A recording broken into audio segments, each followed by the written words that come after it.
you guys, this is Jennifer. Welcome to my channel. Today I am talking about what I've been reading. This is gonna go from January on. I'm just gonna leave the past in the past. My November reading wasn't great, but my December reading was good, but I didn't finish all that much. I got a lot of things started, so talking about my January reading is kind of talking a bit about my December reading, but it is what it is. So the first thing I finished in January is 84 Charing Cross Road. I know there was a big read along the first day of the year, but I actually finished it on January 1st. I had started reading it in December, like I said before.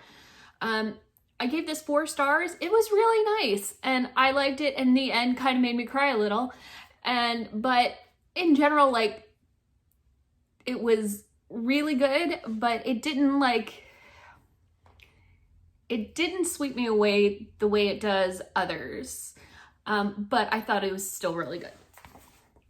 Okay, so the second book I read was a reread of the third book in the Machineries of Empire series by Yoon-Ha Lee, and it was Revenant Gun. I gave this reread 5 stars. I think I may have given it 4 or 5 stars on the first reading. And I really loved the second reading. I feel like the series benefits from a reread. For me, the world building is so different, especially in the first, and it doesn't really provide, it just provides more explanation and you understand so much better through the series, and then doing it a second time is even better, and you figure out, if you might suspect at first what's going on behind these machineries of empire, but you really understand what is fueling that much better going through the entire series and then rereading it. The next thing I read was a buddy read with cousin Christy. We read Song of Achilles the first couple of weeks in January. That was 5 stars, and Madeline Miller, considering how much I loved Circe when I read it in 2018, maybe the end of 2018, considering how much I loved Circe, I loved this one maybe a tiny bit less than Circe. Maybe it's on par, but Madeline Miller might be she's definitely a new favorite writer for me.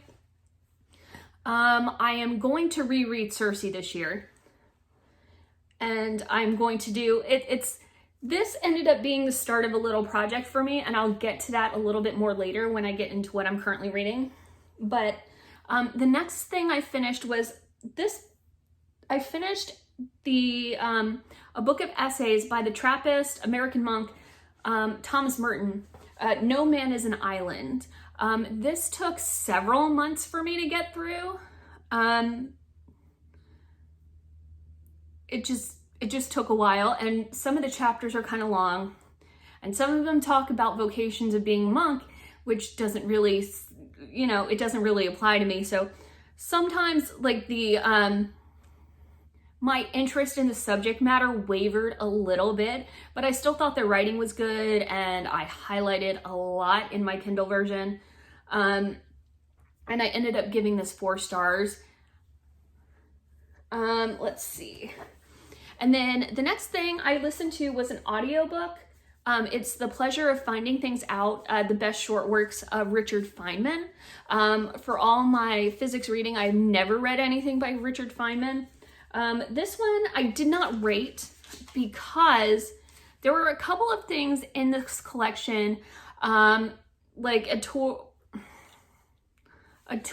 of of Los Alamos, where they were doing the nuclear thing, and then his report on the Challenger explosion. I did not read those, so I didn't feel it was fair for me to rate the audiobook.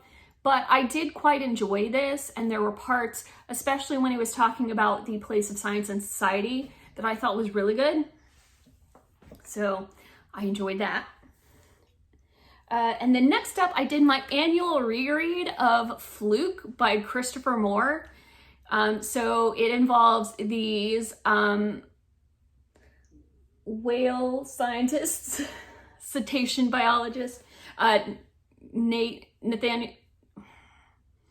Quinn, Nate or Quinn, however he is in the book. It depends on the paragraph and who's talking to him. Yeah, that was a friggin' delight, the way it always is. And it always makes me want to go to the beach. And I always read it in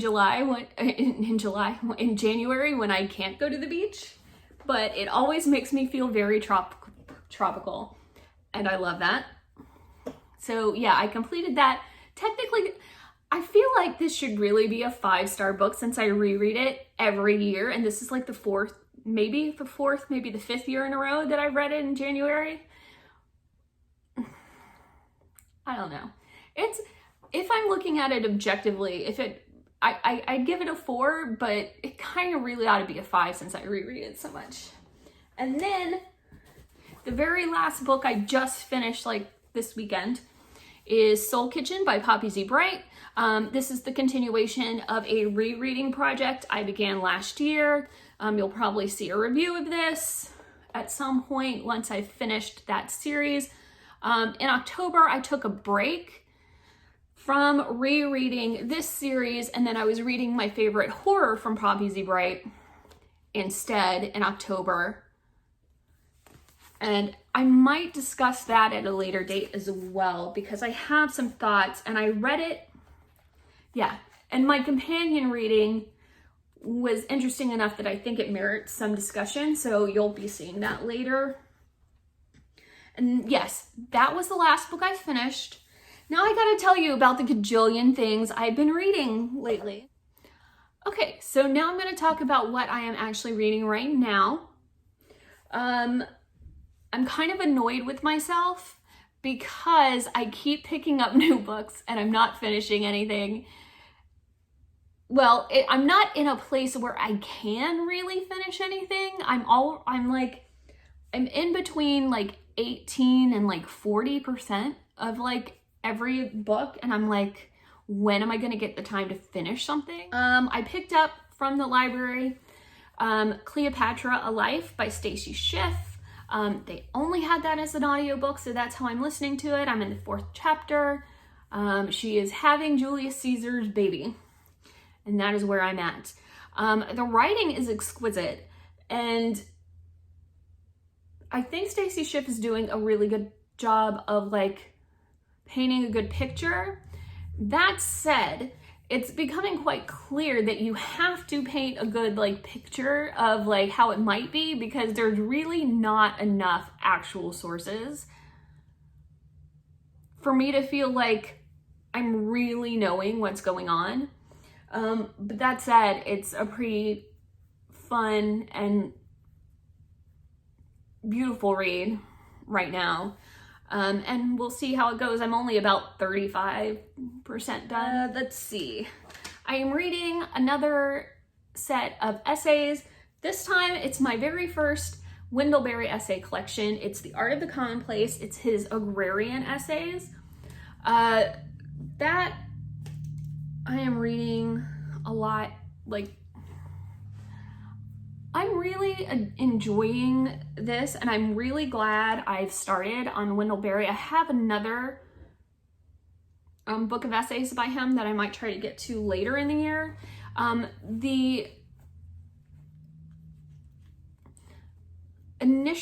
The very first essay in there, it's got like 3 different like parts in it. It's a native hill, and that was like full on 5 stars for me.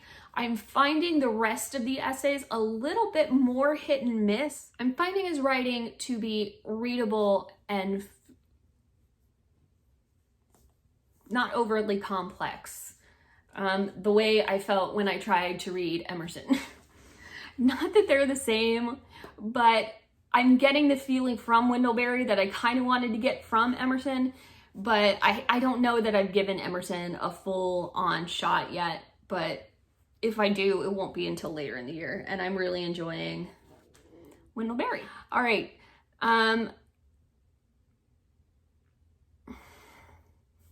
Okay, so when I finished Song of Achilles, I decided that it would be a very good time for me to read the Iliad. Now, I have never read the Iliad all the way through.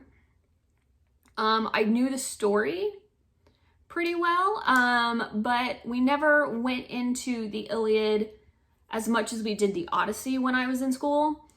So I read a good chunk of the Odyssey. I read not much of the Iliad.